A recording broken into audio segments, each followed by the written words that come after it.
Welcome back, boys and girls, to another exciting episode of Full Boom Boom Boom Boom Circle Boom Boom Boom Boom Full Circle, episode 31.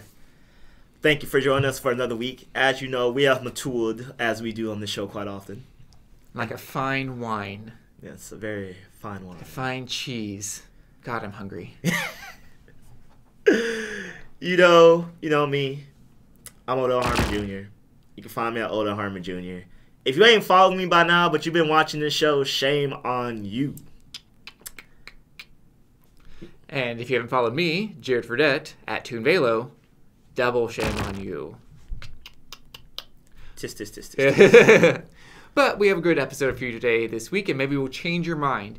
We'll be talking about us. We'll be catching up with us, as we do every so often. Yeah, we were going to do it last week, but a lot of news happened, people. A lot. News bomb drop. Yeah, so if you've been keeping up with how we do, certain things or certain episode numbers ending with 0 and 5, sorry. If you didn't know that, pay attention more closely next time. We'll also finally be talking about Let's Go. It's finally out. It's been out. We've been playing. We've had speculations. Mm-hmm. Some expectations, some things we might thought, but now the game's here, so we have full-blown opinions now. Oh, yes. But first and foremost, we'll be starting with the sad-ish news that Prima Guides is gone. Yeah, and if you're wondering what Prima Guides is, you remember Game Guys? You remember back in the day, the 90s? When you had to go to Toys R Us, and you're like, Mom, I need this. I don't know where this is at. And you remember when you had EB Games, the competitor for GameStop, and your pre-order bonus wasn't like a toy, it was like the game guide. How to play this game. An extremely thick guide. They're not that thick. They're well, depending on the game. Okay, that's fair. I'd say their average guides were probably like a quarter inch. Like Pokemon, Zelda. Those pages were paper thin, though. James Bond. Yeah. I have the GoldenEye one. So I owned one for Gold and Silver, and I owned one for Ruby and Sapphire. And I remember the Ruby and Sapphire one helped me out tremendously because these game guys weren't just for beating the game. If you're too young to remember, I'll say again, we did not have the internet.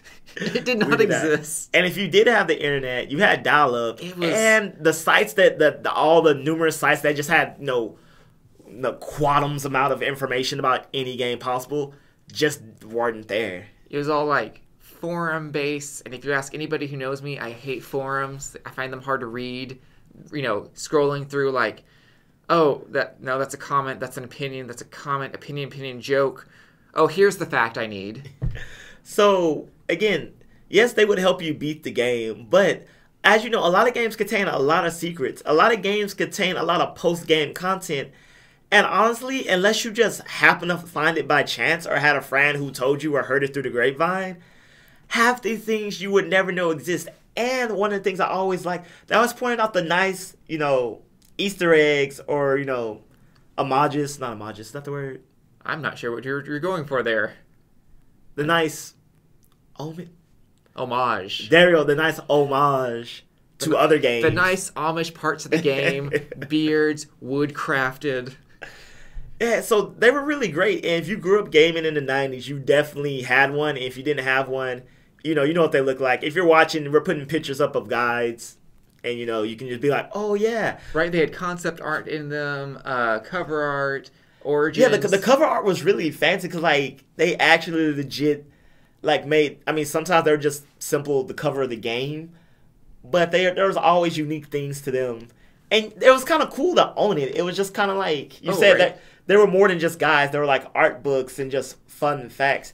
You could really enjoy your game more. It kind of reminds me of, this is going to make me feel old, but like old records, right? The vinyls used to come with like, here was what the band was doing, recording at this studio, doing these things, and they had a fight, and it's funny, and this is what the song's about, right? CDs didn't have that, and MP3s don't have that at all. Yeah.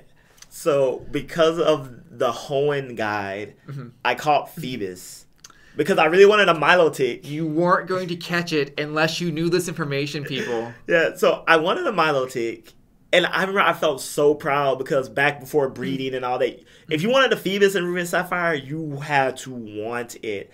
So in the longest route in the game, there is a river that flows from the very top to the very bottom of this route.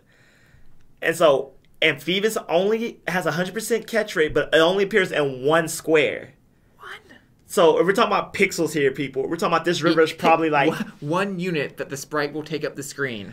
And I don't know how many, but I'm just going to say here, it's probably like maybe close to 1,000. There's well over 100. There's hundreds. Less than 1,000. Less than more 1,000. than 100. Let's just say a few hundred. When we started the segment in my mind, I had 800 in my mind, and we'll have displayed the right number at time of production. Yeah, and so...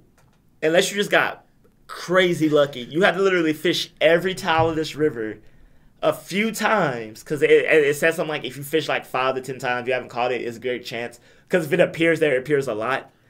And then, so I had to fish and fish and fish. And it took me over the course of 2 weeks. And then I finally found it. And then you have to do the whole beauty thing to make it evolve. Which, without the guide, I would have had no idea that beauty was never... You're level 60. Why won't you evolve? Because beauty had never been a factor before in any game. And the game doesn't tell you that, hey, there's one Pokemon in the game that will only evolve if it's beautiful. Right. And making Pokeblocks was actually kind of hard. Right. To get them the right...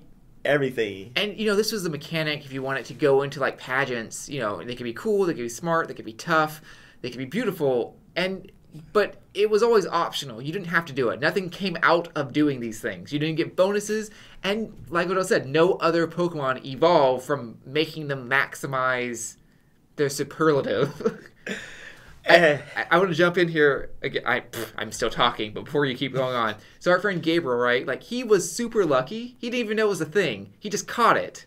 Really? Yeah. And so I never had to go through the torturous 2 hours looking it up. He just traded me one. Nice. I was like, thank you, Gabriel. And he continues to have luck with these things. He pulls Exodia. We'll have a topic next time entirely about Gabriel. Yeah. So, and then one of my other fond memories is that, so, kind of, you didn't always have to buy them. As long as you was in the store long enough and, you didn't piss off your parents, you could just go and, like, thumb through it real quick and look up information, which a lot of us did. But one of my favorite memories of that, this was when Wind Waker came out. Mm-hmm. And I was at EB Games, the one that's by CC's Pizza. Uh-huh. You watching, that doesn't matter to you, but it was by CC's Pizza.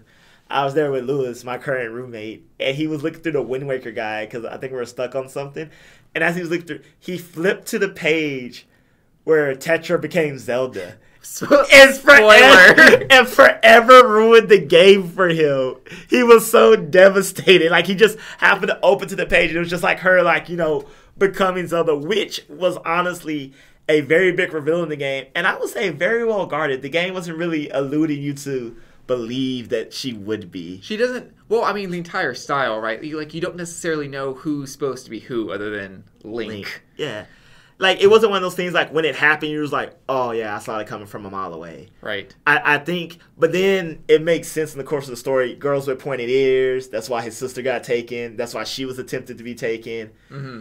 And then it's just funny because she actually got saved from being taken, and she actually was the reincarnation of Zelda. Now, and since she was a pirate captain and rough and tumbly, like, you would have never made that connection. She's not, right? She's not our princess. I will say, though, back when I was playing Oracle Ages and Seasons and I had the Prima Guide, I was super frustrated. I don't know if... I should go back and look at this because I swear they flipped East and West. And I don't know if the compass is just different inside of Legend Dungeons, but orienting myself... Did you mean like they printed it and then like it did like a superimpose like... Or something. Because every time like reading it, it's like, yeah, head east and to this room and do the following things. And so looking at it, right, a compass, northeast, southwest, I was like, yeah, right is east. And so but they reversed it. They reversed it. So like I had to take mental note throughout the entire game that anytime they like head west, they mean... Right. I really wonder if that was just like a picture, like the whole, like, Dad printed and then so it's flipped. I wondered if something happened. And no one not catch that. Right. I don't know how that could have gone over, but... Yeah. And just real quick before we go on to the next topic, I really enjoy, I enjoy characters that break the tropes, or, I'm not going to be real, I enjoy strong female characters in games. Like, I just do because... I'm not a fan of the save me, I don't do anything female character. Hate the entire Mario series. Sometimes. But I always love that, like, Tetra. Yeah. Tetra went back to being a pirate captain. And, like, she was like, oh, I'm the reincarnation of the princess and have, like, you know, goddess-like powers. Neat. Hey, Link, want to go discover Island with me? Yeah, she, like... Phantom Hourglass. Wind Waker is just a great game for so many damn reasons. Oh, yes. Yes. I just had to get that out. But, if you have opinions about games now, what's your opinion about Let's Go? You know, I can honestly, confidently say I like it better now that I have it in my hands. I say for those at home, Odell bought Pikachu and I bought Eevee, so we can really hone out all the stark differences between the two games. Like how Eevee sits on your hat and not on your shoulder. Pikachu sits on the shoulder. And, you know, we have, like, I get Oddish and he gets Bellsprout. Oh, that's what it was. So I was telling Odell last night on a messenger that, like, you know, I still kind of mentally having to get over catching things for experience, which is weird because I've been doing it for years now in Pokemon Go. Like, I'm used to still battling, but then, you know... The traditional way you do it. The traditional way. But then, you know, so I'm kind of mentally, I'm thinking, oh, I can't face the gym leaders yet. I haven't battled anyone. But then I look, I'm like, oh, Eevee's level 20 and Brock's Geodude's like 6. So I had to break that motif too because I was like, why would I catch another Geodude? I already got the Pokédex entry. So a lot of things I'm like, oh, I already caught that. I'm like, wait, oh no, I need to continue to catch things. Well, the important thing of catching is, like you were saying, right? The chaining? No, I was gonna say we don't breed. Yeah, we don't breed. So all right. Before I get too deep into that, the things I enjoy about Pokemon Go, the art style looks a lot better than the trailers let on. Eevee is adorable. Yeah, the gameplay is a lot better. Mm-hmm.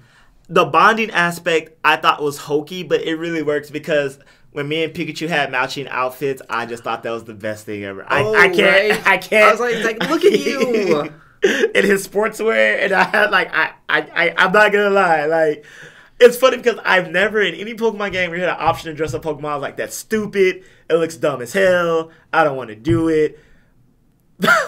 And then you press as soon as you were given it, you're like, yes. And then I pressed the pause menu, and like it's me in my outfit and Pikachu in the same outfit. And it's just like, that's the first time I ever had to. Don't you ever talk to me and my son again? That's the first time that me. Right? No, the character looks like so angry. Like, I don't know why.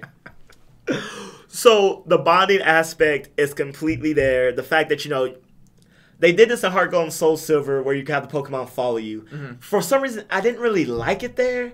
Because I think, I know why. Because the sprites were as big as you. And it didn't feel right. It just didn't feel right. Mm-mm. It felt odd. But now that, this is one of the main things I love. Now that they have appropriate proportioned Pokemon to your character, I fucking love it. I love it. Pokemon per the player, please. Sorry.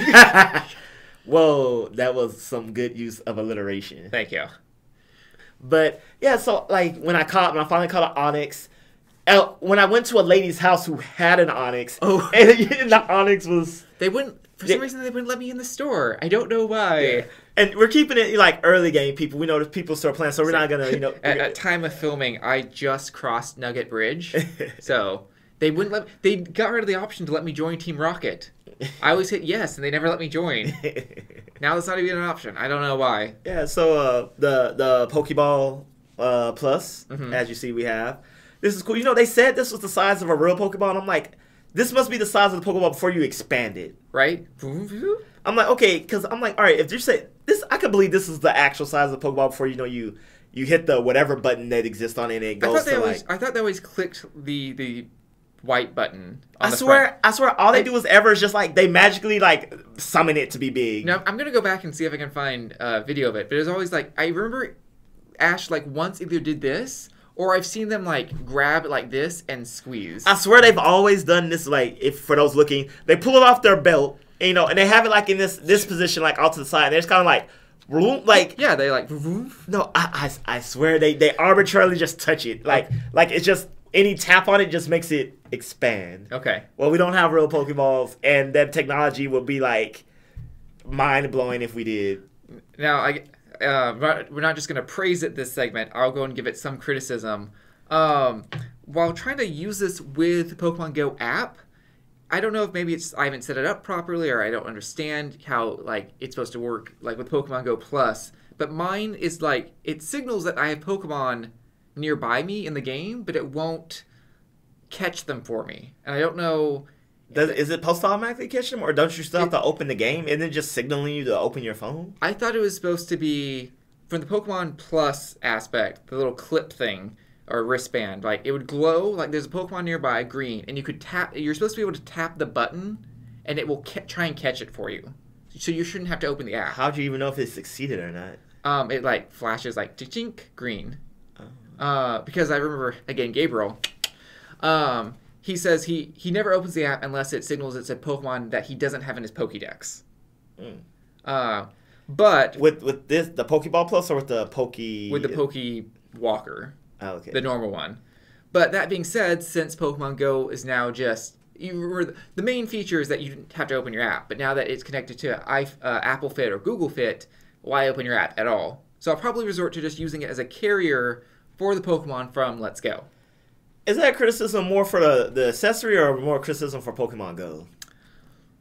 See, we talked about this before. It's kind of hard. We're having a blurred line here of where exactly this is supposed to, like, cross over. Because I feel like for Let's Go, its, original purpose, it works wonderful. Right. I will say, though, okay, so criticism about Let's Go that I have is that I hate that I can't manually organize my box the way I want to. I mean, I guess I can. Yeah, I'm not the biggest fan of the new box system either. But because it's like one continuous kind of box, isn't it? Yeah, it's just a giant, never-ending. Just dumping things. Like, I hate that I can't favorite Mew. I mean, you might, because you can add markings. Like, is that how we're doing the favoriting system now? I haven't really. Well, I just don't care, so I just hop in there. It's like, screw it, do numerical Pokédex order. All right, I'm done. I'll probably do that. I always use the markings as a way to indicate IV values. Yeah. So my biggest criticism of Go is, so the gameplay's cool. The new way you level up is fine, because, I don't have to just switch. I can just blase leave something there, and it'll eventually evolve, and I can just swap out as I'm just naturally playing the game. With God tier Eevee and God tier Pikachu in the lead, why ever switch out? Everyone will just evolve, and they'll just take the brunt of everything.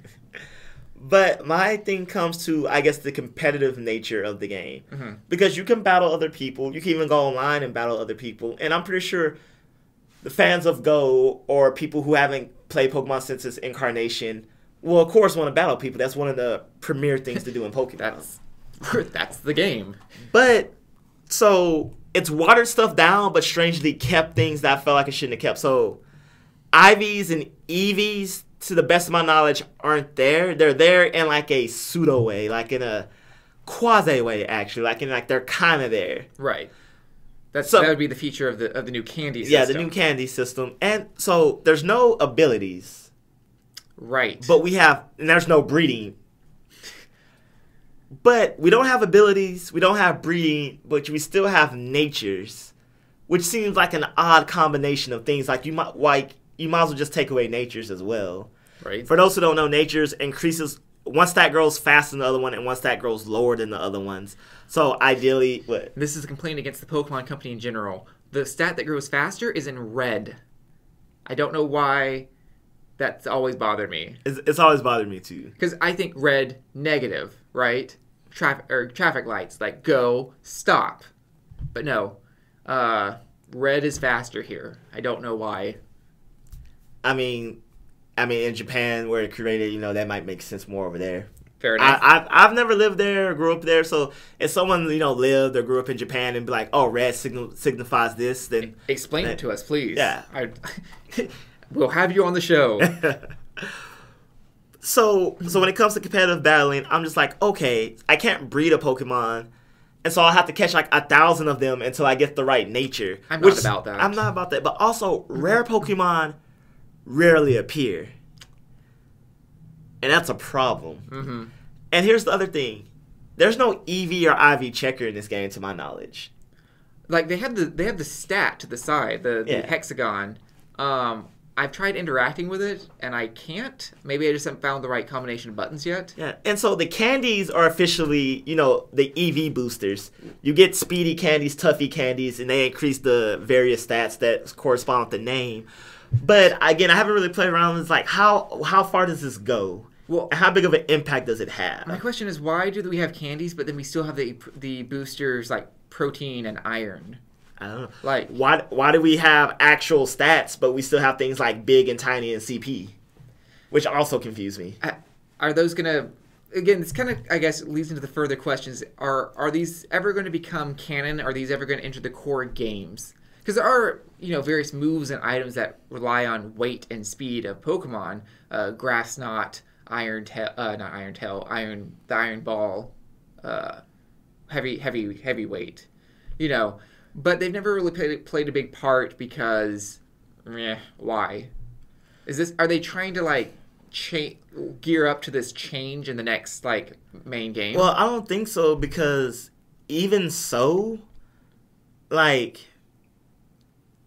Pokemon weighs more than a small Pokemon in the story. Yeah. Like the slight variation, we're never going to have a Pikachu that... I don't know. I've never looked. Maybe we'll have a Pikachu that's he's one big boy, and he just, outweighs a Voltorb or something. Maybe. Chunky. But yeah, it seems again, so for battling and I guess the whatever competitive nature this game may have, it seems weird because we have things like CP and we have natures, but we don't really have IVs and EVs in the standard sense, and we don't have abilities. So I get that it's a blending of Pokemon Go and traditional Pokemon things, but it honestly just feels like a whole bunch of random factors and numbers that maybe don't really mean anything.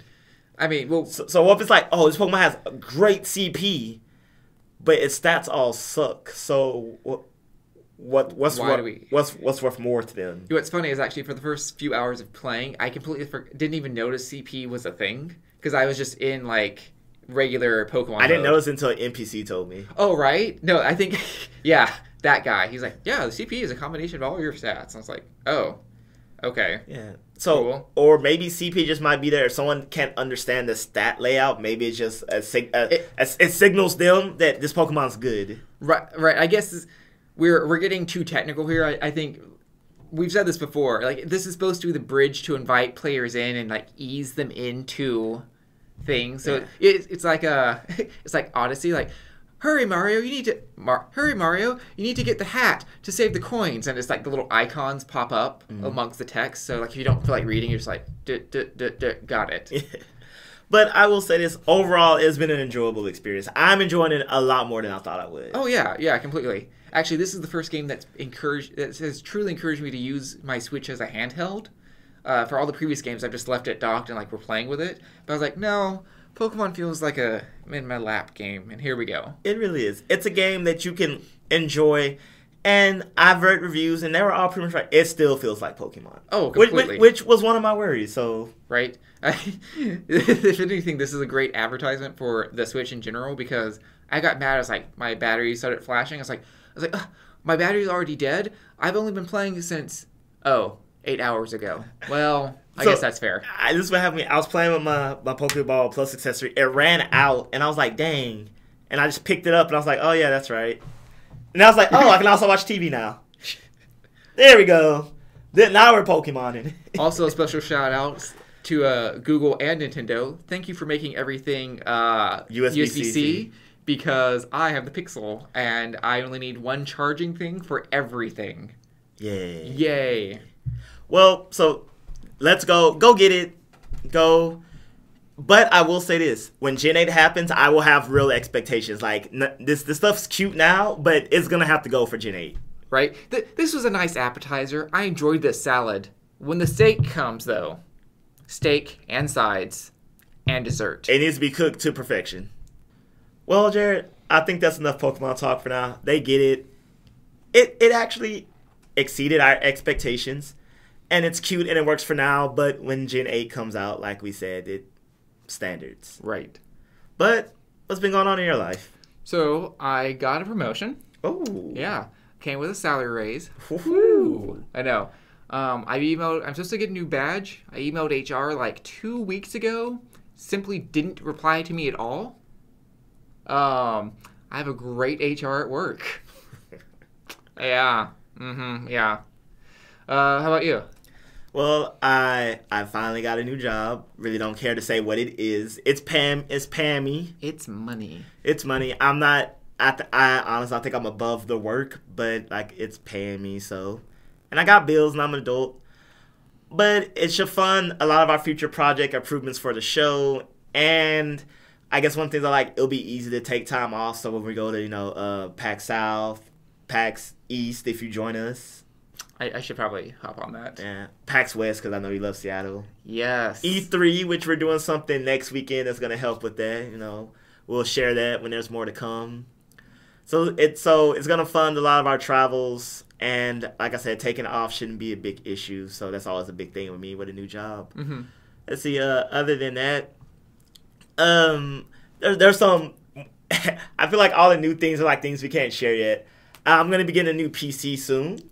So because unnamed products are not the best. So the quality of the show ideally should go up with Jared's got a raise, I got a new job, so we got some fun things for the show planned, and because of the new PC and I have some editing software, we're gonna have some fun full circle podcast plans. We're gonna go mobile at some cons, so look forward to that. But also there's some other video things that might not necessarily be full circle, but will feature us. So look forward to that. And I got my car fixed. Like I think last time catching up, that's when my car broke. Yeah, broke at the gym. Just terribly kaput. Yeah, that was a rough week. Yeah. So I got my car fixed. Got a new it was the starter. Got a new starter. Did manly things. Mm-hmm. Monkey reach around. The whole Tim Allen shtick. I really love those. They call Tool Time. Yeah. Or no, Tool Time's Home Improvement was the show, yeah. And his show was Tool Time inside of that. I loved Home Improvement. I don't know why. I was making fun of people watching Friends, but that was my friends. I couldn't relate to the show. Maybe I just like Tim Allen because I saw him in the Santa Claus. And then I was always a fan of him from there. And then, he's Buzz Lightyear, so, I'm just, a lifetime Tim Allen fan. It's pretty good. Please don't do something, horrible and, come out, because then I'll be like, no, I liked you. You betrayed me. Yeah. They say, so the next things for me aren't, really things I've done, but now we're entering the fall. All my favorite shows are coming back. All these shows are being flooded on Netflix, and I love them. Oh, like what? These are so I just watched The Chilling Adventures of Sabrina, which was amazing and chilling. Really? Yes. Ah. It's stylistically like Riverdale, but no way like Riverdale. Okay, that's what turned me off. It looked like Riverdale, and I was like, I can't do this. No, it's hardcore chilling. It's great. I just finished watching The Haunting of Hill House. Soon, She-Ra just came out. Soon, The Travelers Season 3 will come out. So you're just about to pumpkin spice latte it up in a corner and just watch all your shows. Yes. Oh snap! There's something else coming out on New Year's Day. Oh, I forgot what that was. I just know there's a lot of stuff coming out. It's gonna be exciting. I'm looking forward to Smash Brothers. I really am. I'm going to play that game a lot. Oh, yes. I like fighting games, but this is my pinnacle of fighting games. This is my I need to get good. This is my hitbox, poking, learn. And all the experts are saying Pikachu's going to be, not only top tier, but maybe, the best character in the game. And I'm just like, yes. Yes. I mean, I'm already a Pikachu main. I'm already good with him. But if he already just has... If the system naturally favors him, I'm not going to complain.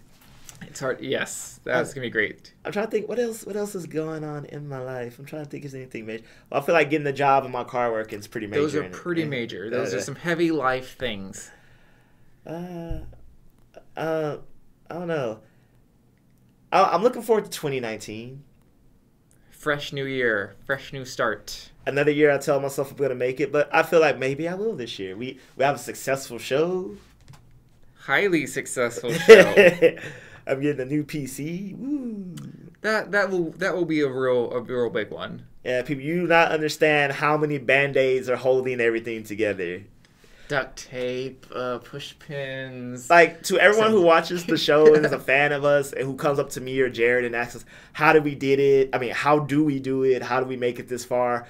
You know, no, I promise you, I've seen y'all stuff. Y'all are probably working way more efficiently than us, which makes us feel silly. At least me. I can't speak for Jared. It makes me feel silly. I'm like, how do I give you advice? You have better equipment than me and, like, a better setup. In which case, I'm just like, just be more consistent. Because I feel like that's our biggest trait. If nothing else, we're here.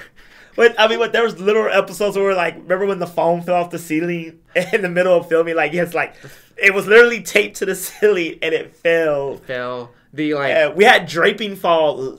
Thank God it was after we, like, paused to take a break for the camera. Like, the other studio where, like, for 6 weeks we had no air conditioning. Oh God, yes, our OC, we had no AC. And look, we're both in jackets today. Yeah, and we had awkward things like, jackets.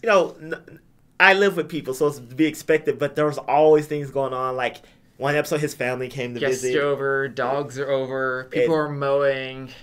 Yeah, again, we live in Texas, so the not AC. We literally had to keep it together. We were like, yeah, look at us. We're good. And then, like, filming over. Oh, God. Right? Like, I used to just go through my water. Now it's like, yeah, I got some. And it was that awkward hot where it was just like, I can do this. Maybe. I'm not saying, I notice I watch my shows and we have little speech impediments. I'm like, oh, I say like too much, or or there's that slight slur where it sounds like I have too much saliva in my mouth at all times. And, we work to get better at it, but try keeping that together while you're also sweating to death on camera. Ooh. Tricky. But, so that's what's been going up with us.